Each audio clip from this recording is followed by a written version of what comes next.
നിസ്കരിക്കുന്ന വ്യക്തിയാണ്.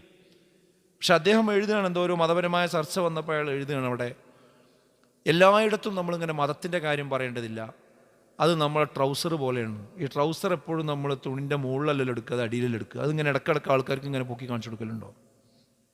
നിങ്ങളത് ആലോചിച്ച് നോക്കി. ഒരു മുസ്ലിമിൻ്റെ മനസ്സിൻ്റെ ഒരു അവസ്ഥ എന്താണ്? ഞാൻ മുസ്ലിമാണ്, എൻ്റെ വിശ്വാസമാണ് ശരി, ഇത് മാത്രമേ ശരിയുള്ളൂ എന്നത് ഉൾക്കൊള്ളാനും അതിൻ്റെ ആളാണ് എന്ന് പറയാനുമുള്ള സാഹചര്യം ഇല്ലാതെയായിക്കൊണ്ടിരിക്കുന്നു എന്നതാണ്. എവിടെയെങ്കിലും ചെന്നാൽ ഞാനൊരു മുസ്ലിം അല്ല, ഞാൻ അതിൻ്റെ ആളല്ല എന്ന് തോന്നിപ്പിക്കാൻ എന്തൊക്കെ വഴിയുണ്ടോ അതാണ് പലപ്പോഴും ആളുകൾ നോക്കുന്നത്. അത് നമ്മുടെ വിദ്യാലയങ്ങളെടുത്ത് നോക്കിയാലും, ഓഫീസുകളെടുത്ത് നോക്കിയാലും, പൊതുനിരത്തുകളെടുത്ത് പരിശോധിച്ചാലും, എവിടെ നോക്കിയാലും ഒരു മുസ്ലിം ഐഡൻറ്റിറ്റി പുറത്തേക്ക് പ്രകടിപ്പിച്ചുകൊണ്ട് നടക്കുക എന്നത് എന്തോ ഒരു മോശമാണ്, ഒരു കുഴപ്പമാണ്.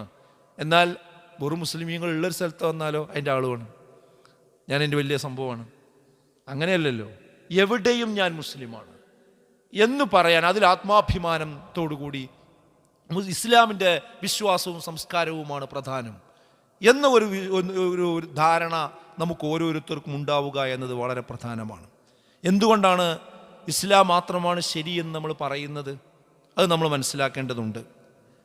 ഇവിടെ ഇന്ന് വലിയൊരു ഡിബേറ്റ് ഉള്ളത് എന്താണെന്ന് ചോദിച്ചാൽ, ഇസ്ലാം മാത്രമാണ് ശരിയെന്ന് പറയാൻ പാടില്ല എന്നുള്ളതാണ്. അങ്ങനെ പറയുന്നത് ഇവിടെ ഭീകരവാദവും തീവ്രവാദവും ഉണ്ടാവാൻ കാരണമാവുന്നതാണ്.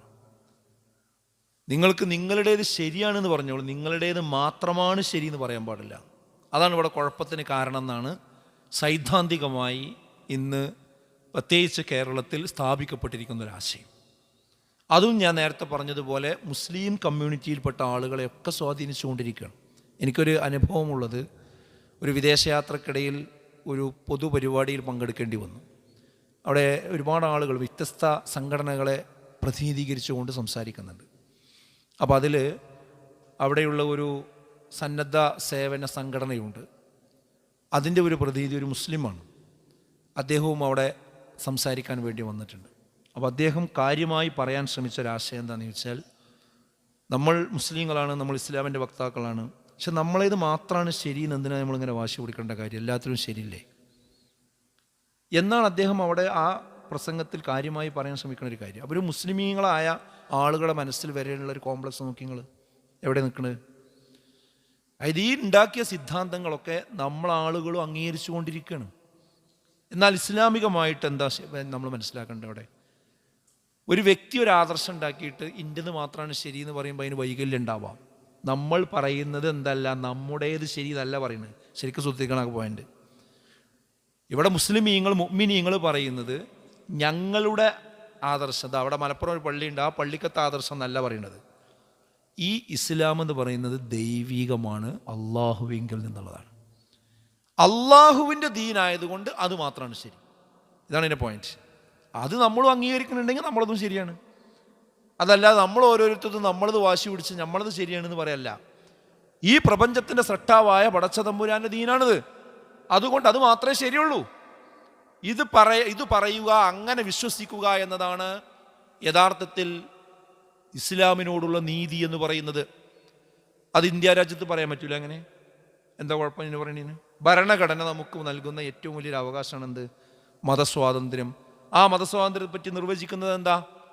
ഏത് മതത്തിൽ വിശ്വസിക്കാനും ആ വിശ്വാസമനുസരിച്ചുകൊണ്ട് ആചാരാനുഷ്ഠാനങ്ങൾ നിർവഹിക്കുവാനും അത് മറ്റുള്ളവർക്ക് പ്രീച്ച് ചെയ്യുവാനും പ്രബോധനം ചെയ്യുവാനും ഉള്ള അവകാശം ഏതൊരു ഇന്ത്യൻ പൗരനും ഉണ്ടായിരിക്കുമെന്നാണ്.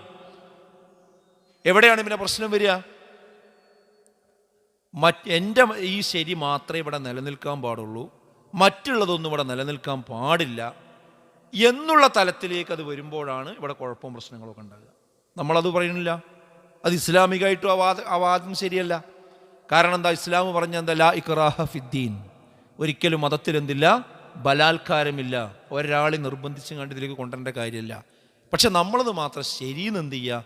അത് ഇവിടെ പറയാം.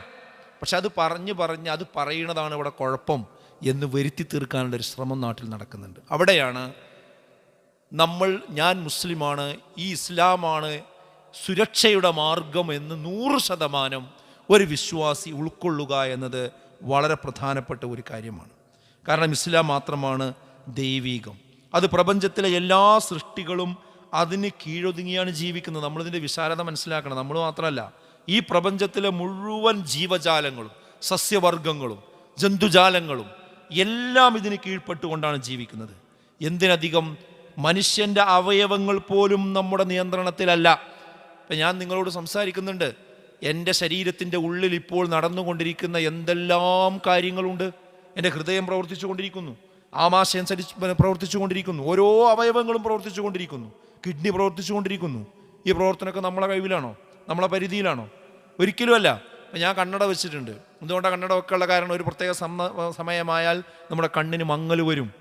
ആ മങ്ങൽ വരുന്നു എന്നത് അതിനെ ഇല്ലായ്മ ചെയ്യുക എന്നുള്ളത് നമ്മളെ കൊണ്ട് കഴിയുന്ന കാര്യമില്ല. അതിന് നമ്മൾ മറ്റു പരിമിതികൾ മറികടക്കാനുള്ള സന്ദർഭങ്ങൾ നോക്കല്ല, അത് കഴിയില്ല. അതുപോലെ ഈ ഇരിക്കുന്ന പല ആളുകളുടെയും തല കറുപ്പാണ്, തലമുടി കറുപ്പാണ്, എന്നാൽ പലരുടേതും വെളുത്തുകൊണ്ടിരിക്കുന്നു.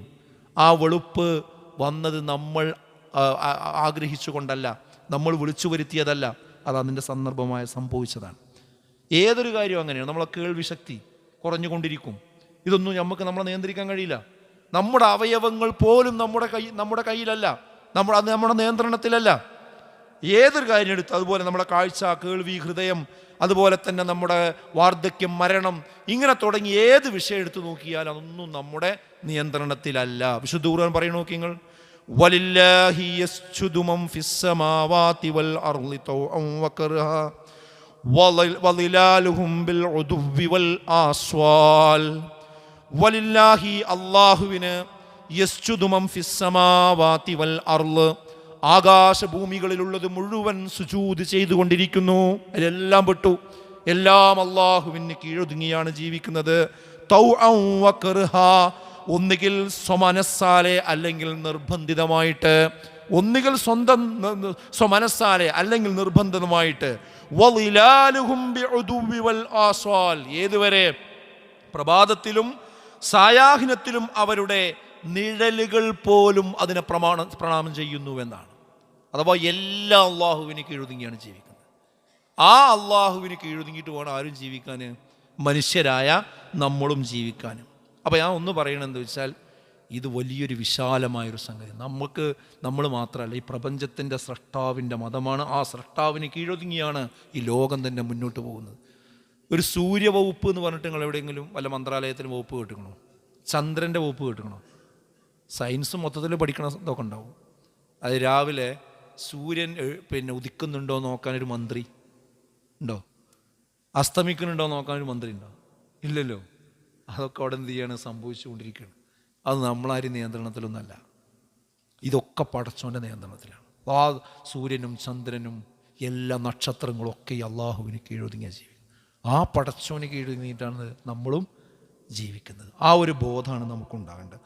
അള്ളാഹുവിൻ്റെ അടുക്കൽ സ്വീകാര്യയോഗ്യമാകുന്ന മതം ഇന്നദ്ദീന ഇൻദല്ലാഹിൽ ഇസ്ലാം.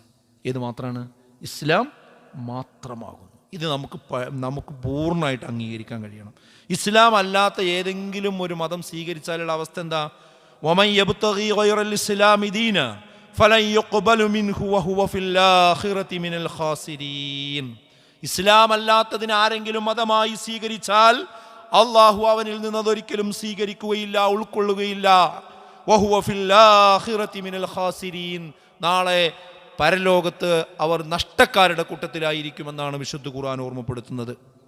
അപ്പോൾ നമ്മൾ മനസ്സിലാക്കുക, ഇസ്ലാം മാത്രമേ ശരിയുള്ളൂ എന്നും അതല്ലാത്തൊരു സംഗതി സ്വീകരിച്ചാൽ നമ്മൾ നഷ്ടക്കാരാകും എന്നുള്ളതാണ് ഇസ്ലാമിൻ്റെ വിശ്വാസം. അതിലൊരു യാതൊരു കോംപ്രമൈസും നമുക്ക് എന്ത് ചെയ്യാൻ പാടില്ല, ഉണ്ടാവാൻ പാടില്ല. അപ്പോഴും നമ്മൾ പറയും, നമ്മളവിടെ ന്യൂനപക്ഷമാണ്, നമ്മൾ കുറച്ച് ആളേ ഉള്ളൂ, അപ്പോൾ നമ്മളെ കാര്യം നമ്മൾ പറഞ്ഞാൽ മോശമല്ലേ, എല്ലാവരും വേറെ നിലക്കാ ചിന്തിക്കണത്, എല്ലാവരും അങ്ങനെയാണ് പറയുന്നത്, ഇങ്ങനെയാണ് എല്ലാവരും പറയാം. ഈ എല്ലാവരും അങ്ങനെ പറയാമെന്ന് പറഞ്ഞാൽ അതിനെപ്പറ്റി എന്താ ഇസ്ലാമിനെ വിശുദ്ധ ഖുർആൻ പറഞ്ഞത്? ഖുല്ലാ യസ്തവിൽ ഖബീസു വത്വയ്യിബ്, പറയുക ഒരിക്കലും നന്മയും തിന്മയും നല്ലതും ചീത്തയും സമമാവുകയില്ല. വലൗ അഅജബക കസറത്തുൽ ഖബീസ്, ചീത്ത നിന്നെ എത്ര അധികരിപ്പിച്ചാലും ശരി, ചീത്തയുടെ വശം എത്ര ആധിക്യമുണ്ടായാലും ശരി, ഫത്തഖുല്ലാഹ്, നിങ്ങൾ അല്ലാഹുവിനെ സൂക്ഷിക്കണം. യാ ഉലുൽ അൽബാബ്, ബുദ്ധിമാന്മാരെ, ലഅല്ലക്കും തുഫ്ലിഹൂൻ, എന്നാൽ നിങ്ങൾ വിജയികളായേക്കാം എന്നാണ്. അപ്പോൾ കൂടുതൽ ആൾക്കാർ ചെയ്തു എന്നുള്ളതുകൊണ്ട് എന്തല്ല, അത് ആ തെറ്റ് ഒരിക്കലും നല്ലതായി മാറുകയില്ല. 1,00,000 പേര് ചെയ്യുന്നൊരു കാര്യം, അതിൽ നിന്ന് നമ്മൾ മാത്രമേ ഈ കാര്യം അതിൻ്റെ മാറി നിൽക്കണുള്ളൂ വെച്ചാൽ ആ മാറി നിൽക്കുന്നതാണ് അതിൻ്റെ ശരി. കൂടുതൽ ആൾക്കാർ ചെയ്യുന്നു എന്നുള്ളതല്ല ശരി. ഇവിടെ എല്ലാവരും മദ്യം കഴിക്കുകയാണ്, എല്ലാവരും മദ്യത്തിന് വേണ്ടി വാദിക്കുകയാണ്. അതുകൊണ്ട് മദ്യം ശരിയായി മാറുമോ? ഒരിക്കലും മാറില്ല. അപ്പോൾ നമ്മൾ മനസ്സിലാക്കേണ്ടത് നന്മ തിന്മകൾ വ്യത്യാസപ്പെടുന്നത് ആളുകൾ കൂടുതൽ ചെയ്തോ എന്നതൊന്നുമല്ല. അപ്പോൾ അതിന് നമുക്കൊരു അഭിമാനം വേണം. ഇസ്ലാം മുസ്ലിമാണെന്നുള്ള കാര്യത്തിൽ ഒരു അഭിമാനബോധമുള്ളവനാകണം. എൻ്റെ ജീവിതത്തിൻ്റെ സുരക്ഷയ്ക്ക് ഈ ദീനെ എനിക്ക് കാവലുണ്ടാവുള്ളൂ എന്നൊരു വ്യക്തമായ കാഴ്ചപ്പാട് നമുക്കുണ്ടാകണം. വമൻ അഹ്സനു ഖൗലൻ മിമ്മൻ ദഅ ഇലല്ലാഹി വഅമില സ്വാലിഹൻ വഖാല ഇന്നനി മിനൽ മുസ്ലിമീൻ. ആര് വമൻ അഹ്സനു ഖൗലൻ, നല്ല വാക്ക് പറയുകയും, മിമ്മൻ ദഅ ഇലല്ലാഹ്, അല്ലാഹുവിലേക്ക് ക്ഷണിക്കുകയും ചെയ്തവനേക്കാൾ നല്ല വാക്ക് പറഞ്ഞവൻ ആരുണ്ട്? വഅമില സ്വാലിഹൻ, അതുപോലെ തന്നെ സൽക്കർമ്മങ്ങൾ ചെയ്യുകയും ചെയ്തവൻ. വഖാല ഇന്നനി മിനൽ മുസ്ലിമീൻ, ഞാൻ മുസ്ലിമീങ്ങളിൽപ്പെട്ടവനാണെന്ന് പറയുകയും ചെയ്തവനേക്കാൾ, അങ്ങനെ പറഞ്ഞവനേക്കാൾ ഏറ്റവും നല്ല വാക്ക് പറഞ്ഞവൻ ആരുണ്ട് എന്നാണ്. അപ്പോൾ നമ്മൾ ഏത് സന്ദർഭത്തിലാണെങ്കിലും എവിടെയാണെങ്കിലും ഞാൻ മുസ്ലിമാണ് എന്ന് അഭിമാനത്തോടു കൂടി പറയുക എന്നതാണ്. അപ്പോൾ ഒന്നാമത്തെ കാര്യം ഇതാണ്.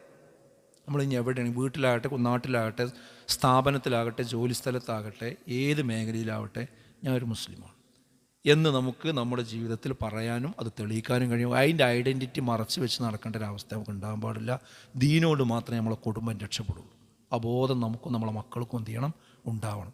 ഈ ദീനിനെ മാറ്റി വെച്ച് ഇതിനെ കളിയാക്കി ഇതിനെ പുച്ഛിച്ച് അത് 6-ാം നൂറ്റാണ്ടിലുള്ള ആളുകൾക്കുള്ള മതമാണ്, ഈ പുരോഗമനത്തിനൊന്നും പറ്റാത്തതാണ് എന്ന് പറഞ്ഞ് ആരൊക്കെ വരുന്നുണ്ടോ അവരുടെയൊക്കെ കുടുംബം അവസാനം വെള്ളം കുടിച്ചിട്ടുണ്ടാവും. തർക്കിക്കൊന്നും വേണ്ട കാര്യത്തിൽ. അതുകൊണ്ട് ദീനിനായിരിക്കണം നമ്മൾ മുൻഗണന കൊടുക്കേണ്ടത്. അതാണ് നമ്മൾ ഒന്നാമതായിട്ട് ഇസ്ലാം. അതുകൊണ്ട് തന്നെ ആ ദീനിൻ്റെ ശരീഅത്തിൻ്റെ സംരക്ഷണത്തിനാണ് ഇസ്ലാമും പ്രാധാന്യം കൊടുത്തിരിക്കുന്നത്. രണ്ടാമത്തെ കാര്യം എന്താ പറയുക? രണ്ടാമത്തത് ഇസ്ലാം പ്രാധാന്യം കൊടുത്ത ഒരു വിഷയം എന്ന് പറയുന്നത്, സംരക്ഷിച്ച് നിർത്തുന്ന ഒരു കാര്യം എന്ന് പറയുന്നത് നഫ്സാണ്, ശരീരം, ജീവൻ. അത് സംരക്ഷിക്കുന്ന എല്ലാ കാര്യങ്ങളും നമുക്ക് ഇസ്ലാമിൽ കാണാൻ സാധിക്കും. അതുകൊണ്ടാണ് എല്ലാ നല്ല ഭക്ഷണ പദാർത്ഥങ്ങളും നമുക്ക് അനുവദിച്ചു തന്നത്. ഇവിടെ ഇഷ്ടം പോലെ ഭക്ഷണ പദാർത്ഥങ്ങളുണ്ട്, അതിൽ നല്ലതൊക്കെ എന്ത് ചെയ്തു? അനുവദിച്ചു. വളരെ കുറച്ച് മാത്രമേ എന്ത് ചെയ്തിട്ടുള്ളൂ? ഹറാമാക്കിയിട്ടുള്ളൂ. നമുക്ക് തോന്നുകയാണ് എന്ത്? ഹറാമാ കൂടുതൽ. തെറ്റാണ് കാര്യം. അപ്പോൾ നിങ്ങൾ മാംസം എടുത്ത് പരിശോധിച്ച് നോക്കി, അതിന് വളരെ എണ്ണിപ്പറഞ്ഞ അല്ലേ ചില സംഗതികളും ആ ജീവികളുടേത് മാത്രമേ കഴിക്കാൻ പാടില്ല എന്ന് പറഞ്ഞിട്ടുള്ളൂ, ബാക്കിയൊക്കെ കഴിക്കാം. ഏതും അങ്ങനെയാണ്. എന്നാൽ നമ്മളൊരു ഫീലിംഗ് ആണ് എന്ത്? ചെയ്യാൻ പാടില്ലാത്തതാണ് കൂടുതൽ എന്ന്. അങ്ങനെയല്ല, അത് പ്രത്യേകം എടുത്തു പറഞ്ഞിട്ടുണ്ട്, ബാക്കിയൊക്കെ നിങ്ങൾക്ക് ഹലാലാണ്. അപ്പോൾ ഏറ്റവും നല്ല ഭക്ഷണം നമുക്ക് അനുവദിക്കപ്പെട്ടു എന്നത് നമ്മുടെ ശരീരത്തിൻ്റെ നിലനിൽപ്പിന് വേണ്ടി തന്നെയാണ്. അതുപോലെ ഏറ്റവും മോശമായതും വൃത്തികേടും ഉള്ള എന്തെല്ലാം ഭക്ഷണ സാധനങ്ങളുണ്ടോ അതൊക്കെ ഇസ്ലാം നിരോധിച്ചു. ഇസ്ലാം തിന്നാൻ പാടില്ല, കഴിക്കാൻ പാടില്ല എന്ന് പറഞ്ഞൊരു സാധനം അത് ശരീരത്തിനും അതുപോലെ തന്നെ മൊത്തത്തിൽ നമുക്ക് എല്ലാവർക്കും ഹാനികരമായിരിക്കും. യാതൊരു തർക്കമോ കാര്യത്തിൽ വേണ്ട. അതാണ് വിശുദ്ധ ഖുർആൻ പറഞ്ഞത്, കുലൂ മിൻ ത്വയ്യിബാതി മാ റസഖ്നാകും വലാ തത്ഗൗ ഫീഹി ഫയഹില്ല അലൈക്കും ഗളബി വമൻ യഹ്ലിൽ അലൈഹി ഗളബി ഫഖദ് ഹവാ എന്നാണ്. കുലൂ മിൻ ത്വയ്യിബാതി മാ റസഖ്നാകും, നാം നിങ്ങൾക്ക് നൽകിയതിൽ നിന്ന് ഏറ്റവും നല്ലതിൽ നിന്ന് നിങ്ങൾ ഭക്ഷിക്കുക. വലാ തത്ഗൗ ഫീഹി, നിങ്ങൾ അതിൽ ഒരിക്കലും തന്നെ അതിര് കവിഞ്ഞു പോകരുത്. ഫയഹില്ല അലൈക്കും ഗളബി, അതിൽ നിങ്ങൾ അതിര് കവിഞ്ഞു പോയാൽ നിങ്ങളുടെ മേൽ എൻ്റെ കോപം ഇറങ്ങുക തന്നെ ചെയ്യും. വമൻ യഹ്ലിൽ അലൈഹി ഗളബി, ആരുടെ മേലിലെങ്കിലും എൻ്റെ കോപം ഇറങ്ങിക്കഴിഞ്ഞാൽ ഫഖദ് ഹവാ, അവൻ നാശത്തിൽ പതിച്ചവൻ തന്നെയായിരിക്കും എന്നാണ്. അപ്പോൾ നമ്മളെ ഭക്ഷണ പദാർത്ഥങ്ങളുടെ വിഷയത്തിൽ പരിശോധിച്ചാലും അള്ളാഹ് ഹലാലാക്കിയത് എന്ത് ചെയ്യാൻ പാടുള്ളൂ? നമ്മൾ ഉപയോഗിക്കാൻ പാടും. അല്ലാത്ത വഴിക്ക് പോയി കഴിഞ്ഞാൽ നമ്മൾ നശിക്കും, നാശത്തിലേക്ക് എത്തിപ്പെടും എന്നാണ്. അപ്പോൾ നമ്മുടെ ശരീരത്തിനെ സംരക്ഷിച്ച് നിർത്താൻ ആവശ്യമായ കാര്യങ്ങൾ, അതിപ്പോൾ വിശുദ്ധ റമദാനിൽ നമുക്ക് കുറച്ചും കൂടി അൽഹംദുലില്ലാ അതൊന്ന് ട്രെയിൻ ചെയ്യാൻ പറ്റുന്ന സമയം കൂടിയാണ് ഈ റമദാൻ മാസം എന്ന് പറയുന്നത്. അപ്പോൾ നമ്മളെല്ലാവരും നോമ്പുകാരാണ്. അപ്പോൾ ഇന്നലെ ഞാൻ ഒരാളെ കണ്ടു, അദ്ദേഹം നല്ല ഷുഗർ രോഗിയാണ്, ഒരുപാട് പ്രശ്നങ്ങൾ അദ്ദേഹത്തിനുണ്ട്. അപ്പോൾ ഞാൻ അദ്ദേഹത്തോട് ചോദിച്ചു, നോമ്പായിട്ട് നോമ്പെടുക്കാൻ കഴിയുന്നുണ്ടോ, പ്രയാസമുണ്ടോ എന്ന് ചോദിച്ചു. അപ്പോൾ അദ്ദേഹം പറയുന്നത് വെച്ചാൽ എനിക്ക് 11 മാസത്തെക്കാളും ഈ മാസമാണ് ഏറ്റവും സുരക്ഷിതമായ മാസം. ഈ മാസം ഒരു അസുഖം എനിക്കുണ്ടാവില്ല, ഒരു പ്രയാസം ഉണ്ടാവില്ല, ഒരു നോമ്പ് ഞാൻ ഒഴിവാക്കലുമില്ല. അങ്ങനെ പറയുന്ന ധാരാളം ആൾക്കാരുണ്ട്. അതായത് റമദാൻ മാസം എന്ന് പറഞ്ഞാൽ നമ്മുടെ ആത്മീയമായ ഒരു ഔന്നിത്യമുള്ളതുപോലെ തന്നെ നമുക്ക് നമ്മുടെ ശരീരത്തിനും ഒരു റിലാക്സ് കിട്ടുന്ന ഒരു മാസം തന്നെയാണ്. അത് നല്ലൊരു തീരുമാനമാണ് അതൊക്കെ. എന്നാൽ റമദാനിൻ്റെ ലക്ഷ്യം ശരീരം നന്നാക്കലാണോ? അല്ല. അത് ലഅല്ലക്കും തത്തക്കും എന്നുള്ളതാണ്, സൂക്ഷ്മത പാലിക്ക് ജീവിക്കുക എന്നുള്ളതാണ്. അതിൻ്റെ ഒരു ബൈ പ്രൊഡക്റ്റായിട്ട് കിട്ടുന്നതാണ് എന്ത്? നമ്മുടെ ശരീരത്തിൽ ഉള്ള മാലിന്യങ്ങളൊക്കെ പോയി ഒന്ന് ഉഷാറായി നമ്മുടെ ശരീരത്തെ നന്നാക്കിയെടുക്കാൻ പറ്റുന്നുള്ളത്. അപ്പോൾ അതും ശ്രദ്ധിക്കാവുന്ന ഒരു സമയമാണിപ്പോൾ. പക്ഷേ ഖേദകരമെന്ന് പറയട്ടെ, ഈ റമദാൻ മാസവും തന്നെ നമ്മൾ എന്തൊക്കെയാണോ മറ്റു സന്ദർഭങ്ങളിൽ ചെയ്യാറുള്ളത് അതിലേക്കൊക്കെ ശൈത്താൻ നമ്മളെ കൂട്ടിക്കൊണ്ടുപോകുന്ന ന്യായങ്ങൾ, സംവിധാനങ്ങൾ, സാഹചര്യങ്ങൾ ഈ കാലഘട്ടത്തിൽ വന്നുകൊണ്ടിരിക്കുകയാണ് അല്ലേ? റമദാനുമായി റമദാൻ ഉണ്ടായിക്കഴിഞ്ഞാൽ പിന്നെ അതിൻ്റെ നേരവും സമയമൊക്കെ ഒന്നും മാറുന്നു മാത്രം. എങ്ങനെയായാലും അങ്ങാടിക്ക് ഇറങ്ങണം, അങ്ങാടിയിൽ ഇറങ്ങി കുറച്ച് സമയം അവിടെ ചിലവഴിക്കണം. അപ്പോൾ അതിനെന്താ, ഒന്ന് തറാവീ കഴിഞ്ഞാൽ അതിന് പ്രത്യേക കടകളും പരിപാടിയും സംവിധാനങ്ങളും, എന്നിട്ട് അവിടെ പോയി അവിടെ നിന്നുള്ള സാധനങ്ങളൊക്കെ വാങ്ങി കഴിച്ച്, അതൊക്കെയൊന്നും ശരീരത്തിന് പറ്റുന്നതാവില്ല, ആമാശയത്തിന് പറ്റുന്നതാവില്ല. പക്ഷെ അത് ഉപയോഗിച്ച് പിന്നെ കുറേ സമയം എന്ത് ചെയ്യുക, അവിടെ ചിലവഴിക്കുക.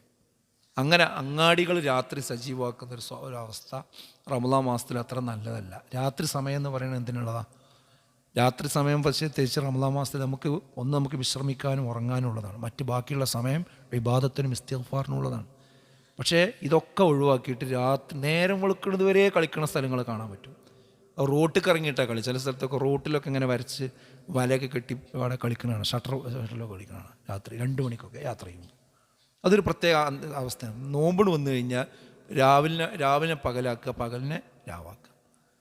അപ്പോഴും എന്തൊക്കെയാണോ സാധാരണ ചെയ്യുന്ന ഗ്യാങ്ങുകളും പരിപാടികളും അതൊക്കെ റമദാൻ മാസത്തിനും കൊണ്ട് നടക്കുക. അത് റമദാൻ്റെ പേരിൽ ചെയ്യുന്നു മാത്രം. അപ്പോൾ ഇതിലേക്കൊന്നും നമ്മൾ പോകാൻ പാടില്ല, അതുകൂടി നമ്മൾ ശ്രദ്ധിക്കണം. അതേപോലെ തന്നെ ഒരു ജീവനെയും ഹനിക്കാൻ പാടില്ല എന്നത് ഇസ്ലാമിൻ്റെ ഒരു പൊതുതത്വമാണ്. ഒരു ജീവനെയും അന്യായമായിട്ട് എന്ത് ചെയ്യാൻ പാടില്ല, ഹനിക്കാൻ പാടില്ല. വലാ തഖ്തുലു ഔലാദക്കും ഖശിയത ഇംലാഖ് എന്ന് പറഞ്ഞല്ലോ. ദാരിദ്ര്യം ഭയന്നുകൊണ്ട് നിങ്ങളുടെ മക്കളെ ഒരിക്കലും കൊല്ലാൻ പാടില്ല. നഹ്നു നർസുഖുഹും വയ്യാക്കും, നിങ്ങൾക്കും അവർക്കും ഭക്ഷണം നൽകുന്നത്, അന്നം നൽകുന്നത് നാമാകുന്നു എന്നാണ്. ഇത് വിശുദ്ധ ഖുർആൻ പറഞ്ഞൊരു കാര്യമാണ്. എന്നാൽ പലതിൻ്റെ പേരിലും എന്ത് ചെയ്യുന്നു, ഇന്ന് മനുഷ്യന്മാരെ വധിച്ചുകൊണ്ടിരിക്കുന്നു. അത് ഒന്ന് ജനസംഖ്യ നിയന്ത്രിക്കണവുമായി ബന്ധപ്പെട്ടുകൊണ്ടാണ് കുട്ടികളെ കൊല്ലുന്നൊരവസ്ഥ. ജാഹിലിയ കാലഘട്ടത്തിൽ ചെറിയ കുട്ടികളെ അവരെ ജനിച്ച ശേഷമാണ് കൊന്നിരുന്നതെങ്കിൽ ആധുനിക കാലഘട്ടത്തിൽ അത് ഗർഭപാത്രത്തിൽ നിന്ന് തന്നെ ഇല്ലായ്മ ചെയ്യുന്ന അന്തരീക്ഷത്തിലാണ് നമ്മുടെ നാട്ടിലുണ്ടായത്. അതിനാണ് നമ്മൾ ഫാമിലി പ്ലാനിംഗ് എന്ന് പേരിട്ടത്. അങ്ങനെ ആ ഫാമിലി പ്ലാനിങ് ഇപ്പോൾ എവിടെ എത്തി? ജനസംഖ്യ കുറച്ച് കൊണ്ടുവന്ന് അവസാനം നാട്ടിൽ ആളുകൾ കുറഞ്ഞ് ഇനി രണ്ടാമത് ജനസംഖ്യ വർദ്ധിപ്പിക്കണമെന്ന് ലോകം മൊത്തം പറഞ്ഞുകൊണ്ടിരിക്കുന്ന ഒരു കാലത്താണ് നമ്മളുള്ളത്. അത് നമ്മുടെ ഇന്ത്യ രാജ്യത്തും പറയാൻ തുടങ്ങിയിട്ടുണ്ട്. പ്രത്യേകിച്ച് ദക്ഷിണേന്ത്യയിലെ സംസ്ഥാനങ്ങൾ പറയാൻ തുടങ്ങിയിട്ടുണ്ട്. അതിൽ നമുക്കെല്ലാവർക്കും ഒരു ധാരണ ഉണ്ടായിരുന്നു, എന്തൊക്കെ ഇവിടെ ജനസംഖ്യ കുറഞ്ഞു പോയാലും മുസ്ലിങ്ങളെ ജനസംഖ്യയ്ക്ക് ഒരു കുഴപ്പവും സംഭവിക്കണില്ല, അതിങ്ങനെ ഉയർന്നുകൊണ്ട് തന്നെ ഇരിക്കുകയാണെന്നാണ് നമ്മളെയും ധാരണ. അതാണ് ഇവിടുത്തെ മറ്റു സമുദായക്കാരുടെ ധാരണ തന്നെയാണ്. ആ ധാരണ തിരുത്തിക്കാളി മുസ്ലിം സമുദായത്തിൻ്റെ എണ്ണവും കുറഞ്ഞുകൊണ്ടിരിക്കുകയാണ്. 2023 24 ഇടയ്ക്കുള്ള കണക്ക് പ്രകാരം 1,00,000 ചില്ലാനം കുറവ് മുസ്ലിം ജനസംഖ്യയിൽ വന്നിട്ടുണ്ട്. അപ്പോൾ അത് ഈ ഫാമിലി പ്ലാനിങ് എന്നുള്ള സംഭവം മുസ്ലിം കമ്മ്യൂണിറ്റിനെയും ബാധിച്ചിട്ടുണ്ട്. അതൊക്കെ തിരിച്ചു പിടിച്ചുകൊണ്ടിരിക്കുക. ഇന്ന് മനസ്സിലാക്കേണ്ട ഒരു കാര്യം എന്താ? ഇസ്ലാമാണ് ശരി, ഇസ്ലാം പറഞ്ഞതാണ് ശരി. ഇസ്ലാം പറഞ്ഞാൽ എന്താ? കുട്ടികളെ കൊല്ലാൻ പാടില്ല എന്ന്. അതുപോലെ ഏറ്റവും നല്ല സ്ത്രീ എന്ന് പറഞ്ഞാൽ ഏറ്റവും നന്നായി പ്രസവിക്കുന്ന സ്ത്രീയാണ്, കൂടുതൽ പ്രസവിക്കുന്ന സ്ത്രീയാണ് നല്ല സ്ത്രീ എന്ന് റസൂലുള്ളാഹി സ്വല്ലല്ലാഹു അലൈഹി വസല്ലം പറഞ്ഞു. മക്കൾ എന്ന് പറഞ്ഞാൽ ഒരു വിഭവമാണ്, മാൻ പവർ എന്ന് പറഞ്ഞാൽ രാജ്യത്തിൻ്റെ വിഭവമാണ്. ആ കാഴ്ചപ്പാടാണ് ഇസ്ലാമിനുള്ളത്. പക്ഷേ ജനങ്ങൾ വർദ്ധിക്കുന്നുവെന്നത് ഒരു ഭാരമാണ് എന്നതാണ് ഇവിടെയുള്ള മുതലാളിത്തത്തിൻ്റെ കാഴ്ചപ്പാട്. എന്നാൽ ആ കാഴ്ചപ്പാട് തെറ്റായിരുന്നുവെന്ന് ലോകം ഇന്ന് മനസ്സിലാക്കിക്കൊണ്ടിരിക്കുകയാണ്. അവിടെയാണ് ഞാൻ പറഞ്ഞ ഒന്നാമത്തെ കാര്യം, നമ്മളെ ദീനെ നമുക്ക് അവസാനം സംരക്ഷിക്കാണ്ടാവുള്ളൂ. ആ ദീനിൻ്റെ വിശ്വാസത്തിലെ കോട്ടല്ലാതിരിക്കുള്ളൂ. മനുഷ്യനിർമ്മിതമായ എല്ലാ ദർശനങ്ങളും അത് പരാജയപ്പെടുകയും ചെയ്യും. അതുകൊണ്ട് ആ അഭിമാനബോധം നമുക്ക് വേണം. ഞങ്ങളെ ദീൻ എന്ത് ചെയ്യും? നിലനിൽക്കും. എന്ന ഏത് കാലത്തും നിലനിൽക്കും എന്നതിൻ്റെ അടയാളങ്ങൾ കൂടിയാണ് നമ്മളിപ്പോൾ കണ്ടുകൊണ്ടിരിക്കുന്നത്. ഇന്ന് നിസ്സാര വിഷയത്തിന് പേരിലാണല്ലോ ആളുകൾ തമ്മിൽ കൊല ചെയ്തുകൊണ്ടിരിക്കുന്നത്, അല്ലേ? ഞാനത് പറയേണ്ടതില്ല, നിങ്ങൾക്ക് എല്ലാവർക്കും അറിയാം. മുസ്ലിം പേരുകളുള്ള ആളുകളാണ് ഇന്ന് അതിക്രൂരമായ രീതിയിലുള്ള കൊലപാതകങ്ങൾ ചെയ്തുകൊണ്ടിരിക്കുന്നത്. ഇപ്പോൾ തിരുവനന്തപുരത്തുണ്ടായ സംഭവം ഇന്നും അതിൻ്റെ ഒരു പ്രയാസത്തിൽ നിന്ന് നമുക്ക് മുക്തി നേടിയിട്ടില്ല. ആലോചിച്ചിട്ട് മനസ്സിലാകണില്ല എന്താണ് ആ ചെയ്ത് കൂട്ടിയതെന്ന് മനസ്സിലാകണില്ല. ഒരു മാനസിക രോഗം ഉണ്ടെങ്കിൽ നമുക്ക് അങ്ങനെയുണ്ട് തീരുമാനമാക്കാം. അതൊരു മാനസിക രോഗമുള്ള ആളായിരുന്നു, അതില്ലാന്ന് ദിവസങ്ങൾ മുന്നോട്ട് പോകുമ്പോൾ തെളിഞ്ഞുകൊണ്ടിരിക്കുകയാണ്. അങ്ങനെ മാനസിക വിഭ്രാന്തിയും പ്രശ്നങ്ങളൊന്നുമില്ല. പിന്നെ എങ്ങനെയാണ് അങ്ങനെ ഒരു മനുഷ്യന് സ്വന്തം കുടുംബത്തിലെ 4-5 ആളുകളെ, അതും പ്രാകൃതമായ സ്വഭാവം. ഇപ്പോഴത്തെ കൊലപാതകങ്ങൾ എന്ന് പറയുന്നത് കൊലപാതകം മാത്രമല്ല, അതിൻ്റെ നേച്ചർ ഉണ്ടല്ലോ, അതിൻ്റെ സ്വഭാവം, അത് തന്നെ നമ്മളെ ഭീതിപ്പെടുത്തുന്ന രീതിയാണ്.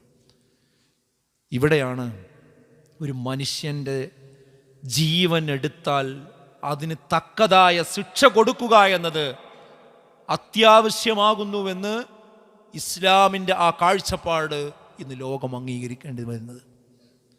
എല്ലാവരും വന്നിട്ട് എന്താ പറയുന്നത്? ഇപ്പം ഈ അടുത്ത് ഒരു സ്കൂൾ കുട്ടിനെ അടിച്ചു കൊന്നല്ലോ.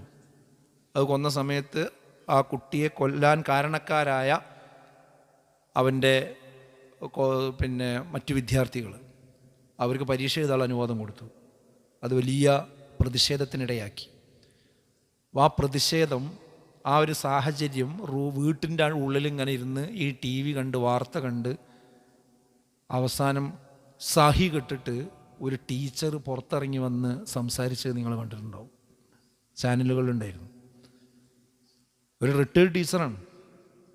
ആ ടീച്ചർ വന്നിട്ട് അവർ പഠിപ്പിച്ചിരുന്ന സ്കൂളിൻ്റെ മുമ്പിൽ ഒരു സ്കൂട്ടി കൊണ്ട് വന്ന് നിർത്തിയിട്ട് അവർ വിളിച്ചു പറയണത്, ഈ കുട്ടികൾക്ക് ഒരിക്കലും ഇവിടെ പരീക്ഷ ചെയ്ത അനുവാദം കൊടുക്കാൻ പാടില്ല.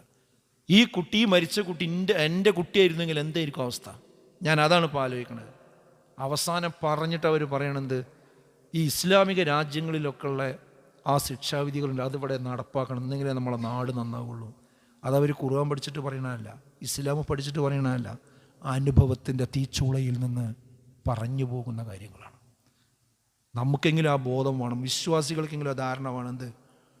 നമ്മളെ കയ്യിലുള്ള ഈ സ്വത്തുണ്ടല്ലോ, ഈ ഖുർആൻ എന്ന് പറയുന്ന ഈ ആദർശം, ഈ വേദഗ്രന്ഥത്തിൻ്റെ മഹത്വം ഇനിയെങ്കിലും നാസറും അഷ്റഫും ബഷീറുമാകുന്ന മുസ്ലിം കമ്മ്യൂണിറ്റി ഓർക്കേണ്ടതുണ്ട് എന്നതാണ്. ഓരോ സുപ്രഭാതങ്ങളിലും നമ്മൾ കേൾക്കുന്ന കറുത്ത വാർത്തകൾക്ക് പരിഹാരമായി ഇസ്ലാം മാത്രമാണ് എന്ന് മുസ്ലിമീങ്ങളല്ലാത്ത ആളുകൾക്ക് വരെ അനുഭവത്തിൽ നിന്ന് പറഞ്ഞുകൊണ്ടിരിക്കുന്നുവെങ്കിൽ, ഇതിൻ്റെ ആളുകളായി ജനിച്ച്, ഇതിൻ്റെ ആളുകളായി വളർന്ന്, ഇതിൻ്റെ പേര് സ്വീകരിച്ച്, ഇതിൻ്റെ കുടുംബത്തിൽ താമസിച്ച്, ഇതിൻ്റെ മഹലിൽ കടന്നു വന്ന് പള്ളിയിൽ വരുന്ന മുഅ്മിനീങ്ങളെന്ന് പറയുന്ന ആളുകൾക്ക് ഇപ്പോഴും ഞാൻ മുസ്ലിമാണ്, ഞാൻ ഇസ്ലാമിൻ്റെ ആളാണ്, ഇത് മാത്രമേ സുരക്ഷിതത്വം ഉണ്ടാവുകയുള്ളൂ, ഇതേ എൻ്റെ മക്കൾക്ക് കാവലുണ്ടാവുകയുള്ളൂ, എൻ്റെ കുടുംബത്തിന് കാവലുണ്ടാവുകയുള്ളൂ എന്ന ബോധത്തിലേക്ക് ഇപ്പോഴും നമുക്ക് വരാൻ കഴിഞ്ഞിട്ടില്ല എങ്കിൽ നമ്മൾ എത്ര ദൂരെയാണ് ഇസ്ലാമിൽ നിന്ന് എന്ന് നമ്മൾ ഓരോരുത്തരും ആലോചിക്കേണ്ടതുണ്ട്. അപ്പോൾ മനുഷ്യൻ്റെ ജീവൻ അതെടുക്കുക എന്ന് പറഞ്ഞാൽ വളരെ പ്രധാനം. അതുകൊണ്ടാണ് വധശിക്ഷയൊക്കെ നടപ്പാക്കാനുള്ള കാരണം. അത് ശരിക്കും ആ നിലക്കുള്ള ശിക്ഷ കണ്ടു കഴിഞ്ഞാൽ പിന്നെ സംഭവം നടക്കില്ല. അതുകൊണ്ടല്ലേ ഈ കൊലപാതകത്തിൻ്റെ റേറ്റ് നോക്കി ഓരോ രാജ്യങ്ങളെടുത്ത് പരിശോധിച്ചാൽ ഇങ്ങനെയുള്ള നിയമം നടക്കുന്ന രാജ്യങ്ങളിൽ കുറവല്ലേ? പ്രാവർത്തിക നമുക്ക് കണ്ണിൻ്റെ മുമ്പിൽ കാണുന്ന സംഭവമല്ലേ അത്. പക്ഷെ അതിനെക്കുറിച്ച് എന്താ പറയുക? അതെന്തൊരു മോശം ഏർപ്പാടാണ്. അത് പറയാൻ ആരാ? മുസ്ലിം പേരുള്ള മനുഷ്യന്മാരെന്നെ പറയും ചെയ്യും. ഇതവസ്ഥ. അപ്പോൾ എന്താ ഇസ്ലാം പറഞ്ഞിരിക്കുന്നിടത്തേക്ക് കാര്യങ്ങൾ എന്ത് ചെയ്യുന്നുണ്ട്? വന്നുകൊണ്ടിരിക്കണം. അപ്പോൾ രണ്ടാമത്തെ കാര്യം ഞാൻ പറഞ്ഞത്, മനുഷ്യൻ്റെ ജീവൻ നിലനിർത്തുക എന്നതാണ് ഇസ്ലാം ഈ സമൂഹത്തിൻ്റെ സുരക്ഷയ്ക്ക് വേണ്ടി വന്നുകൊണ്ടിരിക്കുന്ന രണ്ടാമത്തെ ഒരാശയം. അത് നമ്മളും എന്ത് ചെയ്യണം? ചെറിയ കാര്യം ഉണ്ടാകും. ഇപ്പോൾ കഴിഞ്ഞ ദിവസം ഒരു ഓട്ടോറിക്ഷ ഡ്രൈവറെ ബസ്സുകാരോ അടിച്ചു വന്ന് മരിച്ചു കൊണ്ട് ഈ എന്താ ഈ ചെയ്യണത്? അതിലൊക്കെ പേരുകൾ നമ്മളെ ആൾക്കാരെ പേരിങ്ങനെ കണ്ടുകൊണ്ടിരിക്കുകയാണ്. അതായത് ചെറിയ വിഷയം ഉണ്ടാക്കുമ്പോഴേക്കിന് അപ്പോഴേക്ക് പ്രശ്നമായി, രൂക്ഷമായി, തച്ച് മനുഷ്യ ജീവൻ ഹനിക്കുക എന്ന് പറഞ്ഞാൽ അത് വളരെ ഗുരുതരമാണ് ആ വിഷയം. ഒരു സ്വത്ത് തർക്കം, അല്ലെങ്കിൽ അയൽപ്പക്ക തർക്കം, ഒരു കുടുംബ തർക്കം, അപ്പോഴേക്കിന് വാക്കത്തെടുത്തൊന്നും വിട്ടുക. ഇതേ ഇവിടുന്നൊക്കെ പിന്നെ നമുക്ക് രക്ഷപ്പെട്ടു പോയാൽ അള്ളാൻ്റെ മുമ്പൊക്കെ നമ്മൾ ചെല്ലേണ്ടി വരും. അതുകൊണ്ട് ഇത്തരം വിഷയത്തിലൊക്കെ നല്ല ഗൗരവമായ സമീപനം നമുക്കുണ്ടാകണം. മൂന്നാമതായി, ഇസ്ലാം ഈ സമൂഹത്തിൻ്റെ സുരക്ഷിതത്വത്തിന് വേണ്ടി വെച്ച മൂന്നാമതായി ഇസ്ലാം സംരക്ഷിക്കുന്ന ഒരു വിഷയം എന്താണെന്ന് ചോദിച്ചാൽ മനുഷ്യൻ്റെ ബുദ്ധിയാണ്, അഖലാണ്. ബുദ്ധി സംരക്ഷിച്ച് നിർത്തുന്ന എല്ലാ കാര്യങ്ങൾക്കും ഇസ്ലാം പ്രാധാന്യം കൊടുക്കുന്നുണ്ട്. അത് നമ്മളും എന്ത് ചെയ്യണം? നമ്മളെ ബുദ്ധിക്ക് കോട്ടം സംഭവിക്കുന്ന ഒരു കാര്യം നമ്മുടെ ജീവിതത്തിൽ ഉണ്ടാകാൻ പാടില്ല, നമ്മുടെ കുടുംബത്തിലും ഉണ്ടാകാൻ പാടില്ല. അതിലേറ്റവും പ്രധാനപ്പെട്ട മനുഷ്യൻ്റെ ബുദ്ധിയെ നശിപ്പിക്കുന്ന സാധനമാണ് ലഹരി എന്ന് പറയുന്ന സാധനം. ആ ലഹരി അങ്ങ് വന്നു കഴിഞ്ഞാൽ പിന്നെ അവൻ്റെ ബുദ്ധിൻ്റെ സ്ഥിരത പോയി. അതുകൊണ്ടാണല്ലോ എല്ലാ കുറ്റകൃത്യങ്ങളുടെയും പിന്നിൽ അവസാനം എന്താ പറയുന്നത്? അയാൾ ലഹരി ഉപയോഗിച്ചിരുന്നു എന്നാണ്. അപ്പോൾ നേരത്തെ പറഞ്ഞ ആ വ്യക്തിയും തന്നെ ഒരു കൊലപാതകം കഴിഞ്ഞിട്ട് രണ്ടാമത് ചെയ്യാൻ വേണ്ടി പിന്നെ ബാറ് പോയി മദ്യപിച്ചു എന്നാണ് പറയുന്നത്. കാരണം സ്വയംബോധത്തോടു കൂടി മനുഷ്യന് അത്ര ചെയ്യാൻ കഴിയില്ല. അവൻ്റെ ആ ശരിക്കുള്ള മൈൻഡ് കളഞ്ഞാൽ മാത്രമേ എന്ത് ചെയ്യാൻ കഴിയുള്ളൂ, പിന്നെ ക്രൂരത ചെയ്യാൻ കഴിയുള്ളൂ. അത് ചെയ്യണമെങ്കിൽ എന്ത് വേണം? ലഹരി സാധനം ഉപയോഗിക്കണം. അപ്പോൾ ഈ ലഹരി സാധനങ്ങൾ ഉപയോഗിച്ച് കഴിഞ്ഞാൽ മനുഷ്യൻ്റെ സ്വസ്ഥത എന്ത് ചെയ്യും? നശിച്ചു പോകും എന്ന കാര്യത്തിൽ തർക്കമല്ല. അപ്പോൾ എനിക്കിവിടെ പറയാനുള്ളത് എന്താ പറയുക, ഇത് കേൾക്കുന്ന എല്ലാവരോടും സൂചിപ്പിക്കാനുള്ളത്, ലഹരിയുടെ എന്തെങ്കിലും അംശങ്ങൾ നമ്മുടെ കുടുംബത്തിൽ ആർക്കെങ്കിലും ഉണ്ടെങ്കിൽ അത് നിസ്സാരമായി നമ്മൾ തള്ളിക്കളയാൻ പാടില്ല. ആ വിഷയത്തെ ഗൗരവപൂർവ്വം നമ്മൾ കാണണം. അല്ലെങ്കിൽ ഓരോ ദിവസവും അതെന്ത് ചെയ്യുമെന്ന് വെച്ചാൽ വളർന്ന് വളർന്ന് വലുതായി വരിക ചെയ്യാം. പിന്നെ നമുക്കത് തിരിച്ചു പിടിക്കാൻ കഴിയില്ല. പിന്നെ ഡി അഡിക്ഷൻ സെൻ്ററിലും അവിടെയും ഇവിടെയൊക്കെ കൊണ്ടുപോയി ആക്കിയാലും അവിടെ നിന്നൊക്കെ തിരിച്ചു വന്നാലും അത് അവസാനിക്കില്ല. അതുകൊണ്ടാണ് ബാംഗ്ലൂരിലൊരു ചെക്കനെ കൊണ്ടുപോയി കൊണ്ടുപോയി ആക്കിയിട്ട് അവൻ നേരെ വന്നിട്ട് പിന്നെ ചെയ്തത് എന്താ? സ്വന്തം ഉമ്മാനെ വിട്ട് ചെയ്ത് താമരശ്ശേരിയിൽ കണ്ടില്ലേ? എവിടുന്ന വന്ന്? ഡി അഡിക്ഷൻ സെൻ്ററിൽ വന്നാണ്, നന്നാക്കാൻ കൊണ്ടുപോയി വന്നത്. അതുപോലെ സൗദി അറേബ്യക്ക് ഒരു കുടുംബം അവൻ്റെ മകനെ കൊണ്ടുപോയി.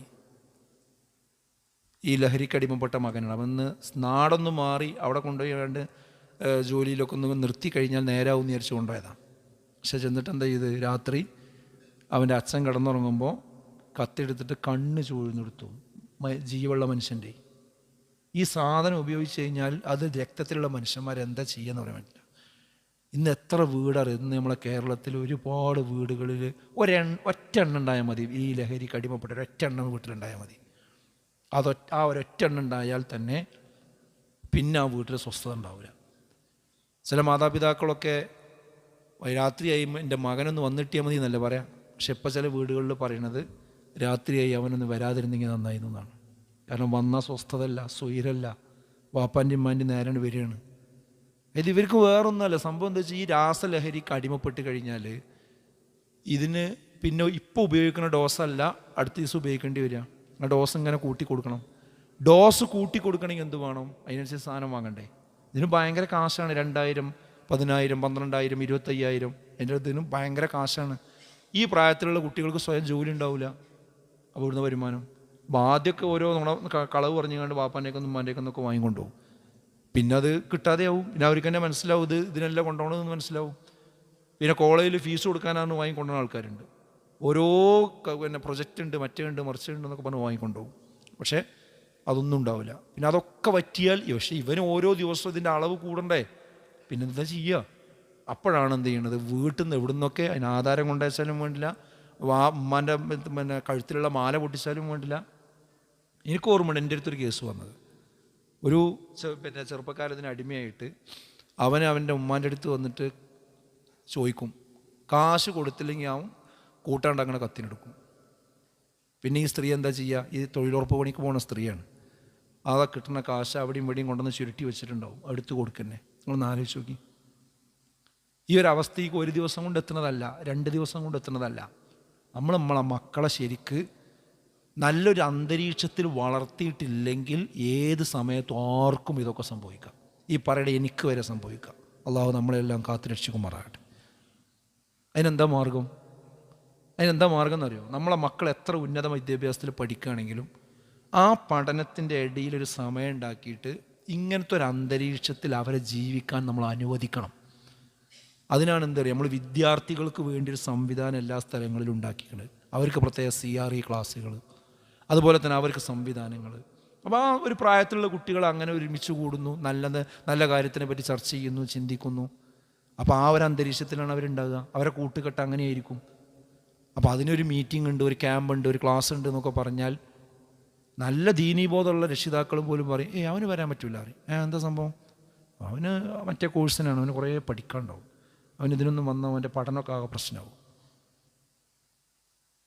ഇതിനൊരു അരമണിക്കൂർ ഇവിടെ വന്നിരുന്നാൽ പിന്നെ പ്രശ്നമാകണ പഠനം എന്താ? എന്നാൽ ആ കുട്ടി തന്നെ എന്ത് ചെയ്യുന്നുണ്ട്? അവൻ്റെ സുഹൃത്തുക്കളുടെ വീട്ടിലുള്ള കല്യാണത്തിന് 3 ദിവസം പോകുന്നുണ്ട്. അതുപോലത്തെ അത്യാവശ്യമില്ലാത്ത ടൂർ എത്രയോ ദിവസം പോകുന്നുണ്ട്. അവൻ്റെ കൂട്ടുകാരെ കൂടെ പിന്നെ വേറെ പല സ്ഥലങ്ങളിലേക്കും ടർഫുക്കും മറ്റു കാര്യങ്ങൾക്കൊക്കെ പോകുന്നുണ്ട്. ആ സമയത്ത് എന്താ അവന് പരീക്ഷനെ ബാധിക്കാത്തത്? അതിനൊന്നും പോയാൽ പരീക്ഷനെ ബാധിക്കില്ല. ഇതിനെന്തെങ്കിലും ഒരു ക്ലാസ്സിന് വരിക, അല്ലെങ്കിൽ ഇതിൻ്റെ എന്തെങ്കിലും ഒരു പരിപാടിക്ക് പോവുക, അപ്പോൾ ഇങ്ങനെ അവൻ്റെ ക്ലാസ്സിനെയൊക്കെ ബാധിച്ച് ആകെ പ്രശ്നമാകുന്നു. രക്ഷിതാക്കളെന്നെ പറയണത്. അപ്പോൾ പിന്നെ കുറച്ച് മുന്നോട്ട് പോകുമ്പോൾ ഈ കുട്ടികൾക്കും എന്ത് ചെയ്യും? ഈ കുട്ടികളുടെ സ്വഭാവം എന്താ പറയുക? ഇപ്പോൾ ഒരു ക്ലാസ് നടക്കുന്നുണ്ടല്ലോ, നമ്മൾ എത്ര കുട്ടികൾ ഇവിടെ ഉണ്ട്? ഇന്നിപ്പോൾ സ്കൂളില്ലാത്ത കുട്ടികളുണ്ടാവും, അല്ലെങ്കിൽ ഒന്ന് വേറെ പരീക്ഷ ഒന്നും ഇല്ലാത്ത കുട്ടികളുണ്ടാവും. പക്ഷെ അവർ വരൂല. അവരെന്താ? വീട്ടിൽ നിന്ന് വാപ്പയും ഇമ്മയും എല്ലാവരും പോകുന്ന വീട് കാലിയാണല്ലോ. അവിടെ നല്ല ഇൻ്റർനെറ്റുള്ളൊരു സിസ്റ്റം സൗകര്യവും കമ്പ്യൂട്ടറും ഉണ്ടെങ്കിൽ അത് മതി അവർക്ക്. ഇതാ സംഭവം. എന്നിട്ട് ഓരോ ന്യായങ്ങൾ നമ്മളോട് പറയും. അത് നിങ്ങൾ പോയിക്കോളൂ, ഞാൻ അല്ലാന്ന് പറയും. നമുക്കും തന്നെ അവൻ പഠിക്കായിരിക്കും, അവന് പഠിക്കണ്ടാവും പറയും. പിന്നെ ഇവർക്ക് പിന്നെ ഇതോ വായനയെ പറ്റി ഉപദേശത്തെ പറ്റി എന്താ അവർ കാണുന്നത്? അവിടെ നിന്ന് അവർ റീൽസാണ് കാണുന്നത്. ഈ റീൽസിൽ എന്താ ഉള്ളത്? ഈ ഉപദേശം എന്നൊക്കെ പറഞ്ഞത് തന്ത വൈബാണ്. അതൊക്കെ ഈ വയസ്സന്മാർ പറയുന്ന വർത്താനാണ്. അതൊന്നും നമ്മൾക്കുള്ളതല്ല. ഇതിലെ കളിയാക്കുന്ന സാധനമാണ് ഇവർ കണ്ടുകൊണ്ടിരിക്കുന്നത്. പിന്നെ നമ്മളിത് കൊണ്ടുപോയി കണ്ട് ഈ ക്ലാസ്സും പരിപാടിയും പറഞ്ഞത് എന്ത് ക്ലാസ്? ഈ ബോധം ഉണ്ടാവില്ല. അവസാനം ഇവർ ഡോക്ടറോ എൻജിനീയറോ അങ്ങനെ എന്ത് ആയാലും ഈ ദീനീ ബോധം അവർക്കില്ലെങ്കിൽ ഞാൻ എഴുതി വെച്ചോളിയും, പരലോകത്തേക്കൊന്നും നിൽക്കണ്ട. ഈ ദുനിയാവും തന്നെ നമുക്ക് പോലെ കിട്ടൂല. ഈ ദുനിയാവും തന്നെ കിട്ടൂല.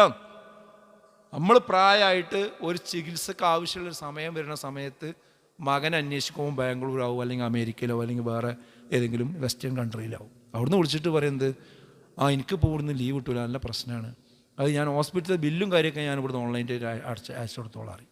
അത്രേ പറയുള്ളൂ. ഇവിടുന്ന് തന്നെ കിട്ടൂല. അതുകൊണ്ട് ഞാൻ പറയണത് എന്താ വെച്ചാൽ, ഈ ലഹരിയിലേക്കും മറ്റു സാധനത്തിലേക്കൊന്നും ഒരു സുപ്രഭാതത്തിലല്ല കുട്ടികൾ പോകുക. അങ്ങനത്തെ ഒരു കമ്പനിയിലും സാഹചര്യത്തിലും അവർ പെടുമ്പോഴാണ് അതിൽ പോയി പെടുന്നത്. അപ്പോൾ അതിൽ പോകാതെ നല്ലൊരു കൂട്ടുകെട്ടിൽ അവരെ നിലനിർത്തുക എന്നിടത്ത് നമുക്ക് ബോധം വേണം. അത് കുട്ടികളങ്ങനെ പറയണം, പറഞ്ഞാൽ കേൾക്കണില്ല എന്ന് ആൾക്കാർ പറയാം. അത് ഒരു ദിവസം കൊണ്ട് അങ്ങനെ ആയതല്ല, നമ്മളെ സമീപനം കൊണ്ട് അങ്ങനെ ആയതാണ്.